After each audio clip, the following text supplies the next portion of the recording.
आज हम हिंदी व्याकरण का सबसे इंटरेस्टिंग टॉपिक समास लेके आते हैं और ये 100% श्योर है कि इस 2 लाइन में ये समास पूरा आ जाता है, समझ भी आ जाता है भाई ये 2 लाइन में समास कैसे होता है।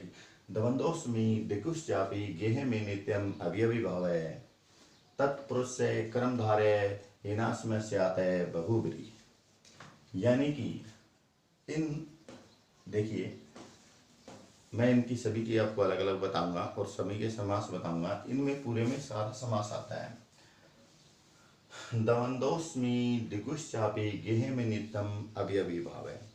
द्वंद्वोस्मि यानी कि द्वंद्वोस्मि हम दो, द्वंद्वोस्मि इसका अर्थ होता है हम दो, यानी पत्नी पत्नी, पति और पत्नी जो होते हैं उनका एक जोड़ा होता है, पति पत्नी का जोड़ा होता है। दिगुश्चापी और उनके पास 2 बैलों का जोड़ा भी होता है। देखिए द्वंद्वोस्मि पति पत्नी का जोड़ा, जहां पति और पत्नी का जोड़ा हो वहां पर कौन सा समास आता है? द्वंद्व समास आता है। दिगुश्चापी और मेरे पास 2 गायें भी है, 2 गायें भी है, यानी कि 2 जहां संख्या आ जाए वहां पर कौन सा समास आ जाता है? वहां पर द्विगु समास आ जाता है। अब आता है गेह में नित्यम नित्यम अवयवी भाव है। गेह में नित्यम, गेह में नित्यम यानी मेरे घर में प्रतिदिन, गेह में नित्यम मेरे घर में प्रतिदिन खर्च करने का अभाव है। मेरे घर में प्रतिदिन अवयवी भाव है, खर्च करने का अभाव है। यानी कि गेह में नित्यम मेरे घर में प्रतिदिन अवयवी भाव है, खर्च करने का अभाव है। खर्च करने का अभाव है जहां पर ऐसा जाए वहां पर अवयवी भाव समास होता है।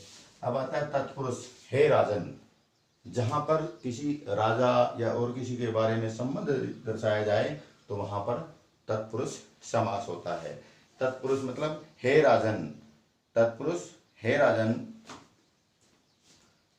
कर्मधारय, कर्मधारय कोई काम को धारण करवाएं, काम को धारण करने वाला कर्मधारय समास कहलाता है। येना समय स्यात् ताकि मैं भी हो जाऊं बहुब्री विशेष धन वाला, ताकि मेरी भी प्रसिद्धि हो जाए बहुब्री विशेष धन वाला। येनास्मि मतलब जिससे मैं भी विशेष हो जाऊं, जिससे येना समय स्यात् है जिससे मैं विशेष हो जाऊं बहुब्री धन वाला। तो जहां पर बहुब्री धन वाला किसी व्यक्ति का उस तरह बोध करवाया जाए तो वो बहुब्री समास होता है। देखिए इसकी मैं एक स्टोरी सुनाता हूँ। द्वंद्वोस्मि दिगुश्चापि गेह में नित्यम अवयवी भाव है। यानी कि एक बार किसी नगर में भयंकर बाढ़ आ जाती है, तो वहां पर पति पत्नी का जोड़ा होता है, एक पति और एक पत्नी का जोड़ा होता है।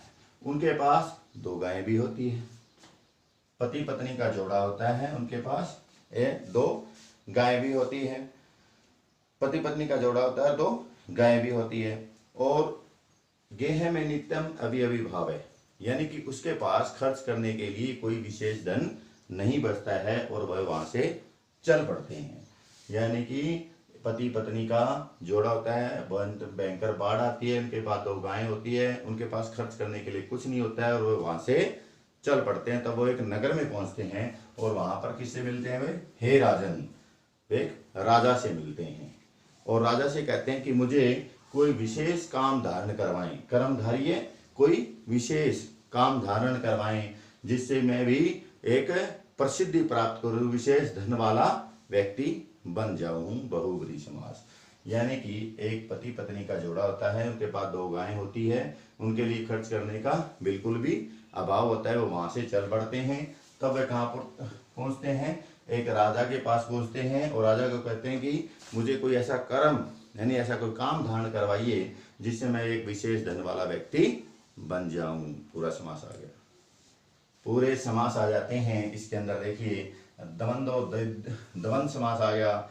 दिगु समास आ गया, अवयवी भाव समास आ गया, तत्पुरुष आ गया, कर्मधारय आ गया और बहुब्री समास आ गया। 2 लाइन में पूरा समास कंप्लीट आ जाता है। फिर भी मैं इस समास को हम अलग से आपको डिटेल से समास में करवा भी देता हूँ भाई समास क्या होता है। अब देखिए मैं अलग से बता देता हूँ समास क्या होता है। समास की परिभाषा क्या होती है। समास क्या होता है, समास की परिभाषा है दो शब्दों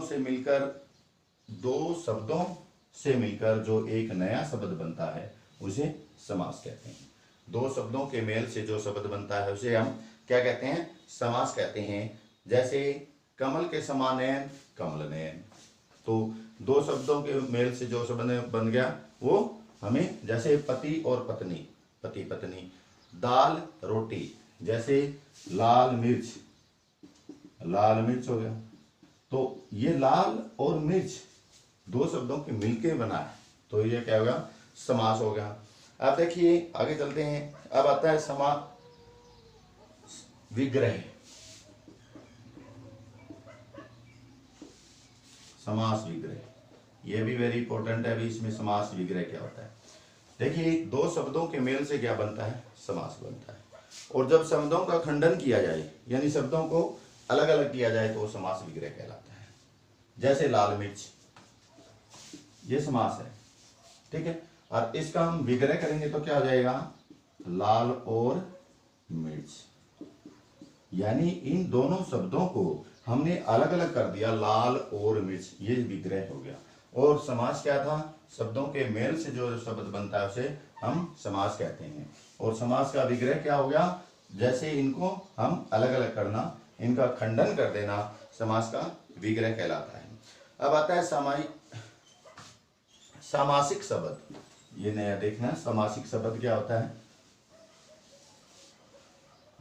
सामासिक शब्द,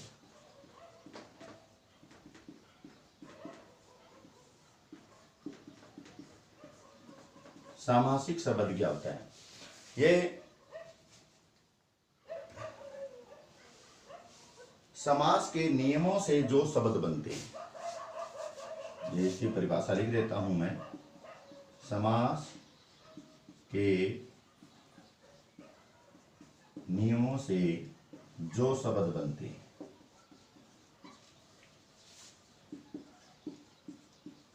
उसे हम सामासिक शब्द कहते हैं। यानी समास के नियमों से जो शब्द बनते हैं उसे हम क्या कहते हैं, सामासिक शब्द कहते हैं। जैसे राजा का सिंहासन, राज सिंहासन, राजा का सिंहासन, राज सिंहासन, ये सामासिक शब्द होते हैं। अब आते हैं हम समास के भेदों पर। समास के मैंने भेद सारे वैसे तो करवा दिए, लेकिन इसके समास के अलग अलग भेद होते हैं। पहला आता है अवयवी भाव समास। अवयवी भाव समास,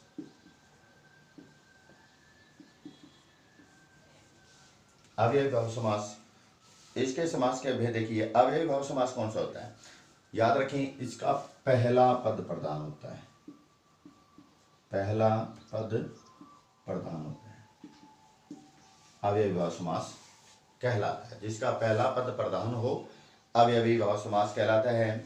जैसे बेशक शक के बिना, जैसे बेशक शक के बिना, यानी अवयवी भाव समास कौन सा होता है, जिसका पहला पद प्रधान हो। और उसका हमें विग्रह भी करके दिखाना है। विग्रह में नहीं, कुछ भी नहीं है, विग्रह करेंगे तभी उसका हम पढ़ेंगे। जैसे क्या होता है, बेशक शक के बिना। अब इसका दूसरा आता है तत्पुरुष समास। दूसरा कौन सा आता है, तत्पुरुष, हे राजन वाला, तत्पुरुष समास। अब देखिए इसका कौन सा पद था, पहला पद प्रधान था, तो इसका कौन सा हो जाएगा, दूसरा पद प्रधान हो जाएगा। इसका दूसरा पद प्रधान होगा। इसमें कई तत्पुरुष के कई पार्ट आते हैं। छह कर्ता ने कर्म को कर्ण से संप्रदान के लिए अपदान से, ये भी पार्ट आते हैं। नन तत्पुरुष भी आता है, कई इसके अलुक तत्पुरुष भी आता है। वे सभी हम इसमें कराएंगे। जैसे नवग्रह, 9 ग्रहों का समूह, नवग्रह तत्पुरुष समास कहलाता है। अब आते हैं तत्पुरुष नहीं, 9 ग्रह, ये तो 9 ग्रहों का समूह द्विगु समास कहलाता है, सॉरी। अब आते हैं अगले समास पे, द्वंद्व समास। द्वंद्व, द्वंद्व। अब द्वंद्व समास जिसके दोनों पद प्रधान हो, दोनों पद प्रधान हो। जैसे मैंने बताया था लाल मिर्च, लाल भी प्रधान है और मिर्च भी प्रधान है। लाल और मिर्च जिसके दोनों पद प्रधान हो द्वंद्व समास कहलाता है। ठीक है, अब आता है बहुव्रीहि समास।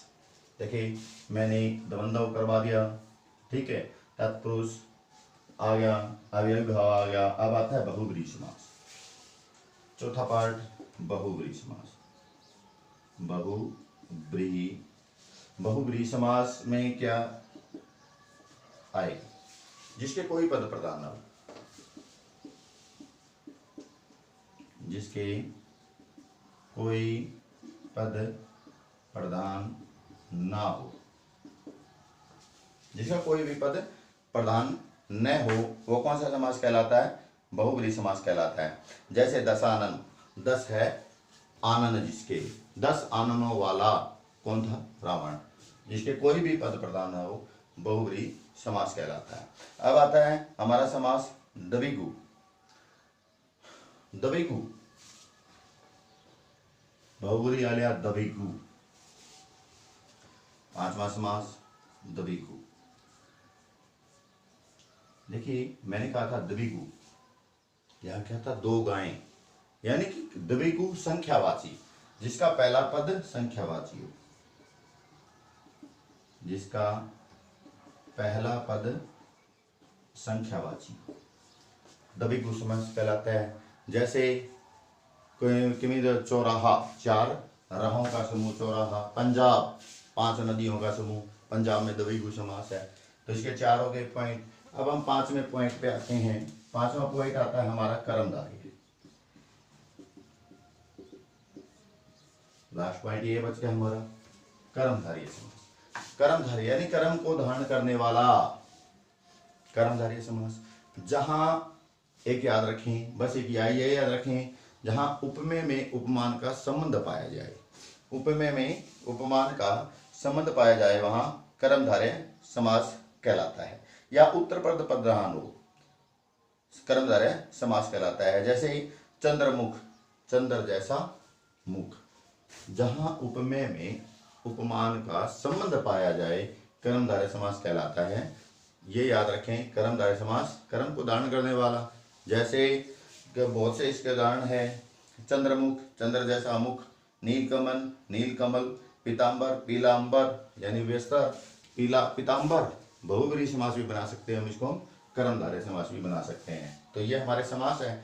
इसका नेक्स्ट पार्ट में हम तत्पुरुष के जितने भी पार्ट बनते हैं वे करवाएंगे, और इसके कुछ और भी पद बनते हैं जो गाइड से या उससे सभी से अलग होते हैं, वो भी आपको सारे हम इसमें करवाएंगे। विनयन तत्पुरुष कौन सा होता है, जितने भी समास बनते हैं, पूर्व पद, उत्तर पद क्या होता है, पूर्व पद क्या होता है, नन तत्पुरुष क्या होता है, आलुक तत्पुरुष क्या होता है, तत्पुरुष के जितने पार्ट हैं उसका हम नेक्स्ट पार्ट में बनाएंगे। लेकिन इन दो जो मैंने बताई थी ये लाइन आपको याद हो जाती है अच्छी तरह। द्वंद्वोस्मि दिग्विष्टपयगेह में नित्यम अव्ययी भावे तत्पुरुष से कर्मधारय यिनाश्मय से आता है बहुव्रीहि। यानी कि ये जो आपको समास लाइन याद हो जाती है तो आपका पूरा समास अच्छी तरह से आ जाता है। तो यदि हमारी ये जो वीडियो आपको अच्छी लगी है और समास आपको पसंद आए तो हमारे चैनल को लाइक करें, शेयर करें, सब्सक्राइब करें और बेल आइकन को जरूर दबाएं, ताकि आपको इंग्लिश, हिंदी, ग्रामर समेत सभी टॉपिक उसके अंदर मिलेंगे, 6ठी क्लास से लेकर 10th क्लास तक के।